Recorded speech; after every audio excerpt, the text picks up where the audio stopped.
Very good morning students. Last class में हम लोगों ने लुईस डॉट स्ट्रक्चर को देखा और आयनिक बॉन्ड, कोवैलेंट बॉन्ड, ये सारी चीज़ें पढ़ लिया। आज हम लोग देखिए टॉपिक शुरू करने जा रहे हैं कोऑर्डिनेट कोवैलेंट बॉन्ड। ठीक है, ये भी क्या है, कोवैलेंट बॉन्ड ही है एक तरीके से। एक बार कोऑर्डिनेट बॉन्ड फॉर्म होता है तो नॉर्मल कोवैलेंट बॉन्ड्स में इसमें कोई पहचान नहीं होती है, तो इसलिए हम इसको कोवैलेंट बॉन्ड ही कंसिडर करते हैं या उसी में हम हेडिंग के अंतर्गत पढ़ते हैं। तो कोऑर्डिनेट बॉन्ड देखिए किसने दिया था, पर्किन ने इन 1921। ठीक है, दूसरे टाइप का अंदर कोवैलेंट टाइप बॉन्ड इंट्रोड्यूस किया या सजेस्ट किया, जिसमें बोथ इलेक्ट्रॉन्स क्या होते हैं, शेयर्ड पेयर क्या होते हैं, एक एटम से दूसरे एटम को दिए जाते हैं। ठीक है, किसी के पास इलेक्ट्रॉन की कमी है तो उसको क्या है, पेयरिंग में जाता है इलेक्ट्रॉन्स। ठीक है, पेयरिंग का मतलब दो इलेक्ट्रॉन।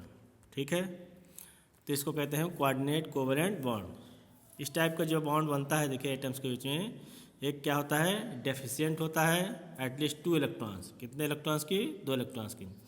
जबकि दूसरा क्या होता है, स्टेबल नोबल गैस कॉन्फ़िगरेशन होता है, ऑक्टेट उसका कंप्लीट होता है।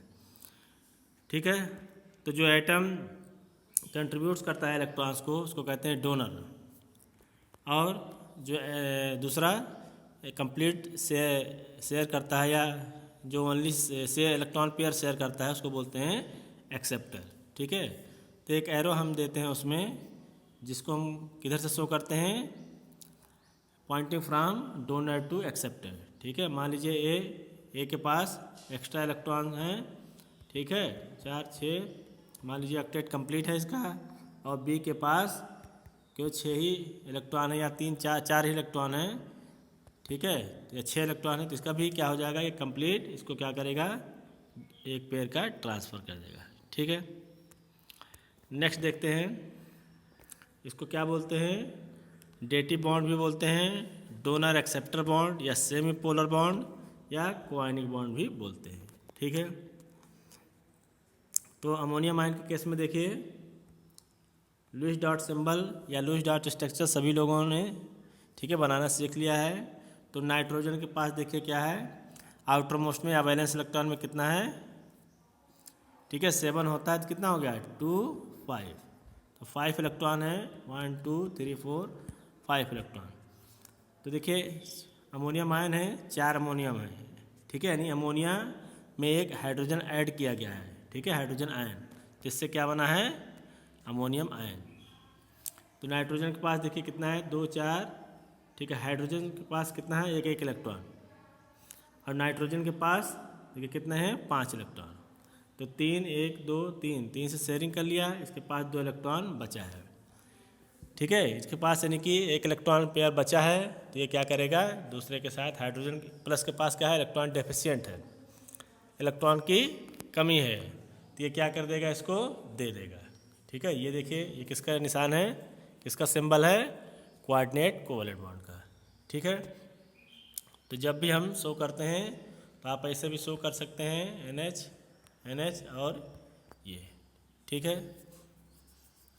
और ऊपर एक चार्ज लगा देंगे क्योंकि पॉजिटिव चार्ज है, तो ये हो गया अमोनियम आयन। ठीक है, ऐसे भी आप शो कर सकते हैं। डेटिव बॉन्ड को हमेशा एरो शो करेंगे, जिधर से क्या कर रहा है, डोनर एटम ठीक है इलेक्ट्रॉन दे रहा है। ठीक है, डोनर टू एक्सेप्टर।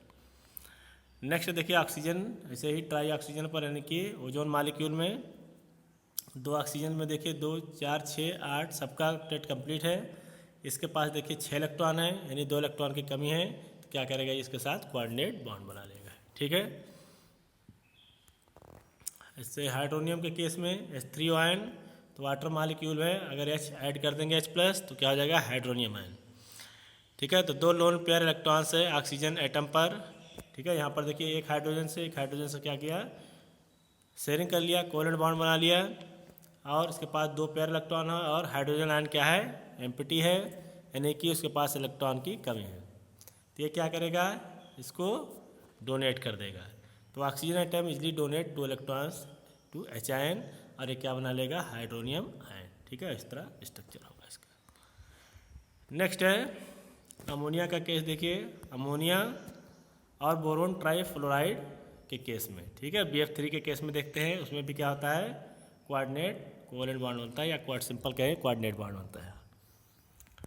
तो ये सेम नाइमोनिया है, तो 6 इलेक्ट्रॉन क्या हो गया, हाइड्रोजन और नाइट्रोजन शेयरिंग कर लिया, कोवेलेंट बॉन्ड बना लिया, 2 इलेक्ट्रॉन नाइट्रोजन के पास बच गया, यानी इलेक्ट्रॉन पेयर बच गया। और BF3 का देखिए, बी का जो बोरोन का है उसका ऑक्टेट कंप्लीट नहीं है, 6 ही इलेक्ट्रॉन है, तो ये क्या करेगा, इसके साथ कोऑर्डिनेट बॉन्ड बना लेगा, ठीक है। कोऑर्डिनेट का मतलब एक तरीके से साझा करना उसके साथ, कोवेलेंट बॉन्ड ही है एक तरीके से, ठीक है। लेकिन कोवेलेंट बॉन्ड में क्या करती, शेयरिंग कंप्लीट शेयरिंग होती थी, और इलेक्ट्रोवैलेंट बॉन्ड में कंप्लीट ट्रांसफ़र ऑफ इलेक्ट्रॉन होता था। लेकिन इस केस में थोड़ा सा डिफरेंस है, ठीक है। एक बार जो कोऑर्डिनेट बॉन्ड बन जाता है, ठीक है, तो हम उसमें कोई खास पहचान नहीं सकते हैं, इसलिए कोवेलेंट बॉन्ड ही उसको बोलते हैं, ठीक है। नॉर्मल कोवेलेंट बॉन्ड से कोई खास पहचान इसमें नहीं, तो इसीलिए हम लोग इसको, ठीक है, लेटेस्ट में या कई अमूमन इसको कोवेलेंट बॉन्ड ही कहते हैं। ऐसे ही सल्फ्यूरिक एसिड है, सल्फ्यूरिक एसिड में भी देखिए सल्फर और ऑक्सीजन के बीच में कौन सा बॉन्ड है, कोऑर्डिनेट बॉन्ड, ठीक है। नेक्स्ट देखते हैं बॉन्ड पैरामीटर्स, ठीक है, क्या टॉपिक है, बॉन्ड पैरामीटर।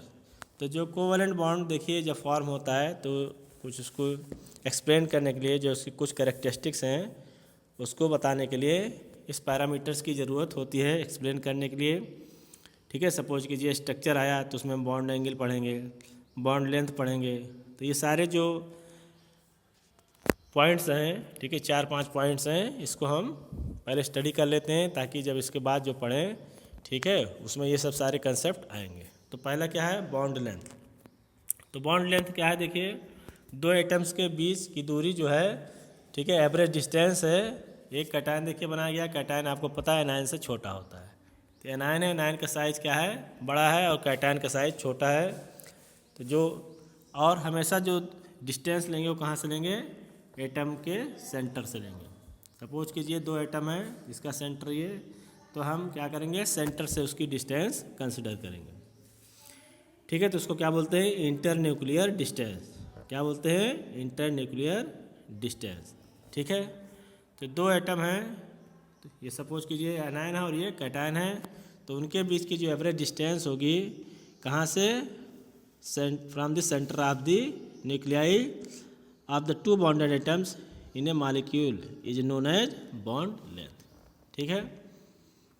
तो एक्सरे डिफ्रैक्शन या स्पेक्ट्रोस्कोपिक मेथड होता है, ठीक है, जिसके थ्रू इसको डिटरमाइन किया जाता है, ठीक है।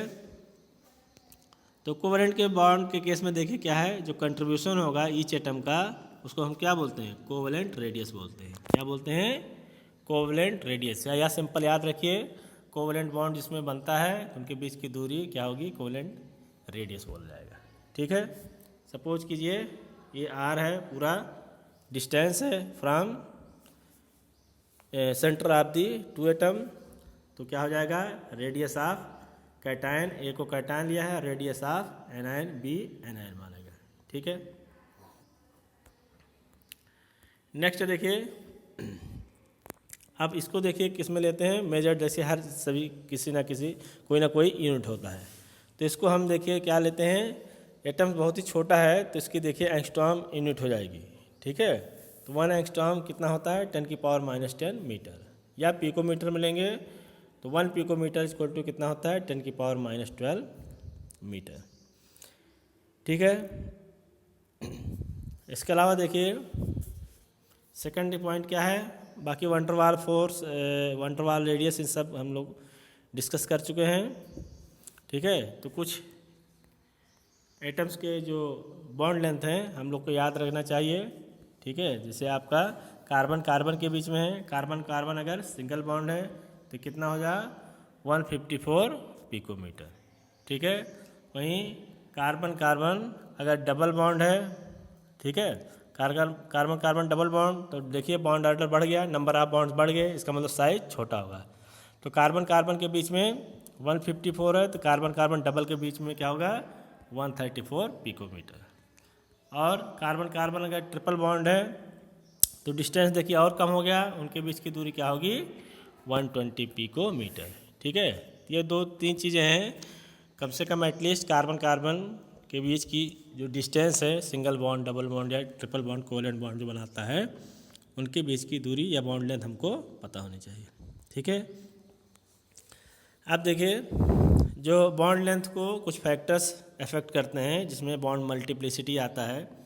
ठीक है। बॉन्ड मल्टीप्लिसिटी का मतलब, सपोज कीजिए कार्बन कार्बन सिंगल है, कार्बन कार्बन डबल है, कार्बन कार्बन ट्रिपल बॉन्ड है।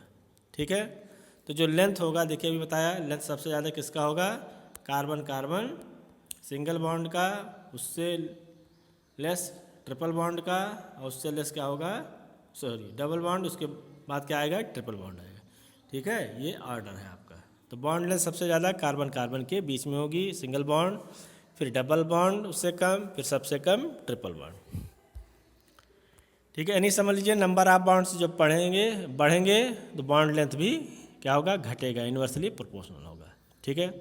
अगर हम साइज़ की बात करें, सपोज कीजिए ग्रुप में जाते हैं, ठीक है, तो बॉन्ड लेंथ क्या करता है? इंक्रीज करता है एटम के बढ़ने से। ठीक है। साइज ऑफ एटम बढ़ेगा तो उनके बीच की दूरी भी बढ़ेगी, लेंथ भी बढ़ेगा।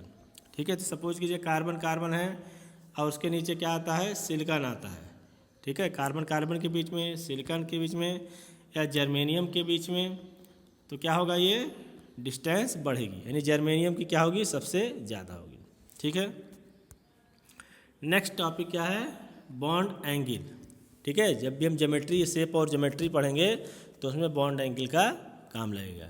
ठीक है। बॉन्ड लेंथ का भी काम लगेगा। तो बॉन्ड एंगल क्या होगा? जो भी ज्योमेट्री या शेप होगा या ऑर्बिटल्स जो भी, ठीक है, मॉलिक्यूल का जो शेप स्ट्रक्चर जो होगा, यानी कि the average angle between the orbitals containing bonding pair electron pairs around the central atom in a molecule, उसको हम क्या बोलेंगे? Bond angle. ठीक है। यानी कि वह एंगल जो ऑर्बिटल्स के बीच में बन रहा है, जो भी बॉन्डिंग इलेक्ट्रॉन पेयर्स होंगे सेंट्रल एटम को घेरे रहते हैं किसी मॉलिक्यूल में, उसको क्या कहते हैं? बॉन्ड एंगल कहते हैं। ठीक है। तो एग्जाम्पल में देखिए, जैसे मीथेन का है। ठीक है। तो मीथेन के केस में बॉन्ड एंगल कितना दिया गया है? 109.5 डिग्री। अभी सिर्फ आप लोग, ठीक है, कुछ एग्जाम्पल्स देखिए, बाकी ये कैसे एंगल आया, कैसे इसका शेप निकाला गया, ये सब आगे थ्योरी दिया गया है, उसमें एक्सप्लेन करेंगे। ठीक है। और जैसे वाटर मॉलिक्यूल का है तो इसमें कितना हो गया? 104.5 डिग्री। और अमोनिया के केस में हो गया 107.5 डिग्री। ठीक है। इसमें सिर्फ आपको भी याद रखना है, इसकी डेफिनेशन याद रखना है, क्या होता है, इस टर्म को याद रखना है। ठीक है। इतना कैसे आया, ठीक है, ये हमको नहीं रटना है कहाँ से एंगल आया, बस हमको क्या है, स्ट्रक्चर के बेस पे कुछ स्ट्रक्चर दिए जाएंगे, उसी स्ट्रक्चर को पढ़ना है, उसमें हमको बॉन्ड लेंथ दी जाएगी, बॉन्ड एंगल दी जाएगी। ठीक है। नेक्स्ट है बॉन्ड एंथैल्पी। ठीक है। बॉन्ड एंथैल्पी का मतलब बॉन्ड डिसोसिएशन एनर्जी या बॉन्ड एनर्जी से सिंपली कह लीजिए, यानी स्ट्रेंथ बताता है बॉन्ड की। ठीक है। जैसे आपने बनाया carbon carbon single bond 154 picometre, या carbon carbon double bond 134 picometre, या carbon carbon triple bond 120 picometre. इसका मतलब बॉन्ड स्ट्रेंथ सबसे ज़्यादा किसकी है?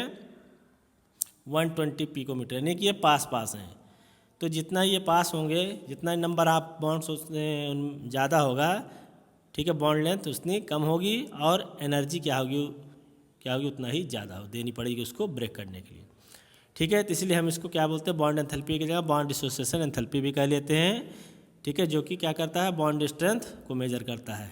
ठीक है। तो इसको कैसे डिफाइन करेंगे? The amount of energy required to break 1 mole of bonds of a particular type between the atoms in the gaseous stage. ठीक है। सपोज कीजिए हाइड्रोजन मॉलिक्यूल है। हाइड्रोजन मॉलिक्यूल में देखिए क्या है? H सिंगल बॉन्ड है। अब इसको हमको ब्रेक करने के लिए कुछ एनर्जी देनी पड़ेगी। ठीक है। तो उसी एनर्जी को बोलते हैं बॉन्ड डिसोसिएशन एनर्जी या बॉन्ड डिसोसिएशन एंथैल्पी। ठीक है। किस स्टेट में? गैसियस स्टेट में।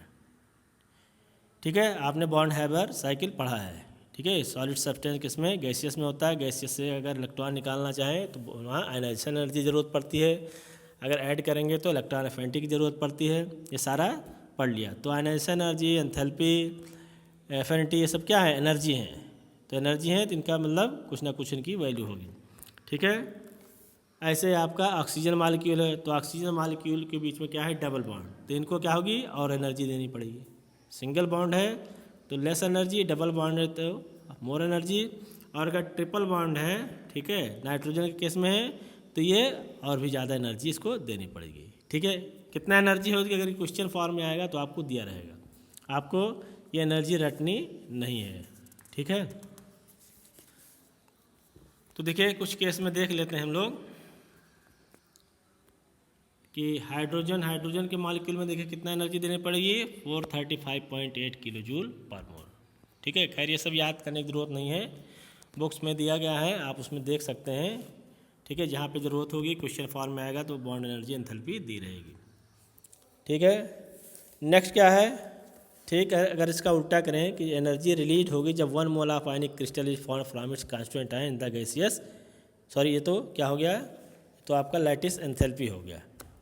ठीक है, जो बात हो रही बॉन्ड ब्रेक करने के लिए, हम बॉन्ड एंथैल्पी की बात करें तो जो एनर्जी रिक्वायर्ड होती है, जितना चाहिए 1 मोल बॉन्ड ब्रेक करने के लिए एटम्स के बीच में गैसियस सिस्टम, उसको बोलते हैं बॉन्ड एंथैल्पी। ठीक है, तो एनर्जी क्या होती है, देखिए रिलीज हो गई, तो रिलीज जब भी बॉन्ड का फॉर्मेशन होता है तो क्या होता है, एनर्जी रिलीज होती है। तो एनर्जी रिलीज होगा इसका मतलब एक्सोथर्मिक होगा। ठीक है, तो सेम अमाउंट ऑफ एनर्जी क्या होगी, ज़रूरत होगी needed to break the bond. ठीक है, बॉन्ड बनने के लिए और बॉन्ड तोड़ने के लिए दोनों के केस में क्या होती है, एनर्जी देनी पड़ती है। ठीक है, तो बॉन्ड डिसोसिएशन एंथैल्पी क्या है, डायरेक्टली प्रोपोर्शनल किसके है, बॉन्ड ऑर्डर के, बॉन्ड स्ट्रेंथ के। ठीक है, बॉन्ड ऑर्डर के हैं यानी number of bond, bond order का मतलब जितना बॉन्ड एटम के बीच में पाया जाता है, जैसे सपोज कीजिए नाइट्रोजन मॉलिक्यूल के बीच में 3 बॉन्ड है। ठीक है, 1 2 3, 3 की बॉन्ड ऑर्डर क्या हो जाएगा, 3 हो जाएगा। ऑक्सीजन मॉलिक्यूल है तो इसके बीच में डबल बॉन्ड है, इसकी बॉन्ड ऑर्डर 2 हो जाएगा। ठीक है, तो bond dissociation enthalpy directly proportional किसके है, बॉन्ड ऑर्डर के या बॉन्ड स्ट्रेंथ हम उसे बोलते हैं, और inversely proportional to bond length. ठीक है, बॉन्ड डिसोसिएशन एनर्जी अब बी डी लिखिए या बी ई लिखिए, एक ही बात है। डायरेक्टली प्रोपोर्शनल किसके है, बॉन्ड ऑर्डर, और इनवर्सली प्रोपोर्शनल किसके है, बॉन्ड लेंथ के। ठीक है, जितना ही छोटा बॉन्ड होगा उतनी ही लार्जर वैल्यू किसकी होगी, बॉन्ड एनर्जी की। ठीक है, तो कुछ एग्जाम्पल दिए जा रहे हैं। कार्बन कार्बन सिंगल बॉन्ड के देखिए बॉन्ड लेंथ 154, तो एनर्जी देखिए क्या है, सबसे कम है। ठीक है, तो लेंथ और एनर्जी क्या है, ये इनवर्सली प्रोपोर्शनल है। 134 है, यहाँ देखिए, और एनर्जी ज़्यादा देनी पड़ रही है, और 120 और का लेंथ उनके बीच की दूरी कम हो गई तो और ज़्यादा एनर्जी उनको देना पड़ रहा है। ठीक है, तो इसको देखिए जो बॉन्ड एनर्जी है ये भी कुछ फैक्टर्स पर डिपेंड करती है, जैसे साइज ऑफ बॉन्डेड एटम। तो जैसे ग्रुप में साइज बढ़ता है तो उनके बीच की दूरी भी क्या होगी, बढ़ेगी, और एनर्जी क्या होगा, कम लगाना पड़ेगा उनको तोड़ने के लिए। ठीक है, हम साइज से मतलब रखें या बॉन्ड लेंथ है, ठीक है, एक ही बात है। लार्जर दी साइज होगी उतना ही ज़्यादा बॉन्ड लेंथ होगा और उतनी ही कम देनी पड़ेगी उसको एनर्जी। ठीक है, इसके बाद देखिए क्या आता है,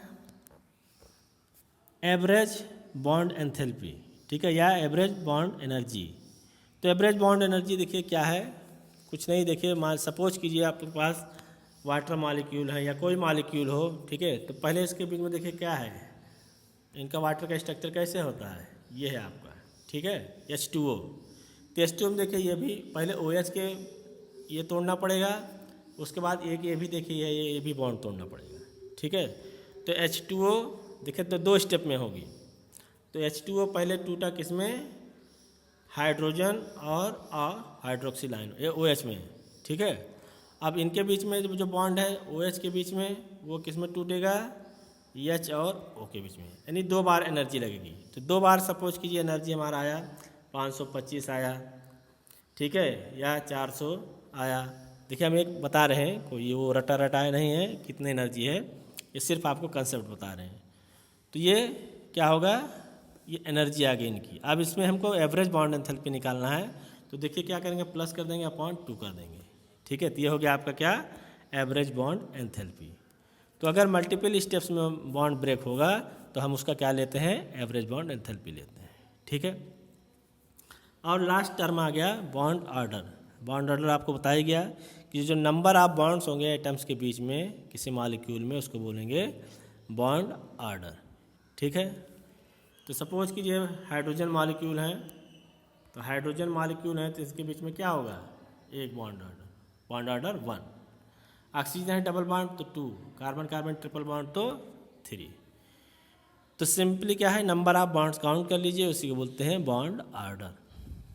ठीक है।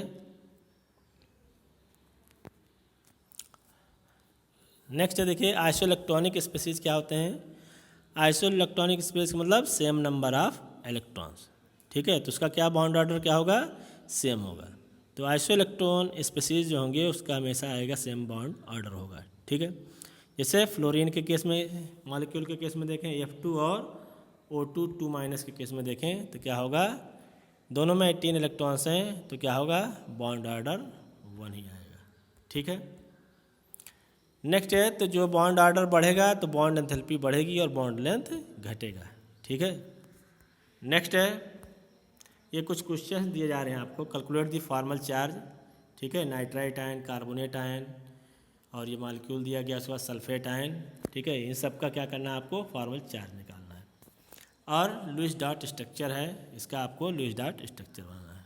ठीक, तो आई होप आप लोग को ये टॉपिक समझ में आया होगा। ठीक है, छोटा सा टॉपिक था। नेक्स्ट टर्न पे हम लोग देखिए क्या पढ़ेंगे, रेजोनेंस पढ़ेंगे। ठीक है, तो इसको आप लोग ध्यान से पढ़ते चलिए। ये शुरुआती चैप्टर है लेकिन बहुत ही इम्पॉर्टेंट है, या ऑर्गेनिक इनऑर्गेनिक हर जगह काम आएगा। ठीक है, तो मिलते हैं नेक्स्ट टर्न पे। तब तक आप लोग पढ़िए, रिवाइज करिए और साथ साथ नोट करिए, कॉपी बनाइए। Thank you.